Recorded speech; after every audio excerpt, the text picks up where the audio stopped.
Bismillahirrahmanirrahim.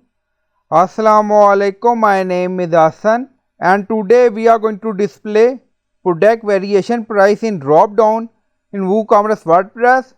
Before starting work, it's my request, please subscribe my channel. Thank you. Now back to our work. So we are in variable product and then you see Dropdown and we are going to display price in Dropdown. Now go to dashboard. On left side you see plugin, so click on add new plugin. Then in search plugin write WP code.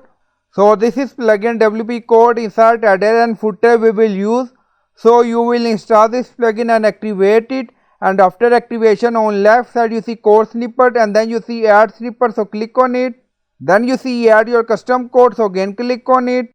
Now create custom snippet section open. Scroll down, you can add title A, then you see code preview. On right side you see code type, drop down select PHP snippet. Now we are going to paste code and you will find this code in video description or in comment section.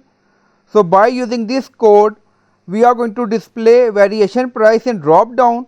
Scroll down, you see insert method, auto insert location, run everywhere. On top you see inactive, now active, and then click on save snippet. Now snippet created and saved.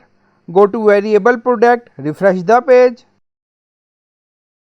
and then you see our minimum price 78, maximum price 150, drop down select and then you see 78, 100, 150. So I hope you like this video. Please like, comment, share, subscribe. Thank you for watching.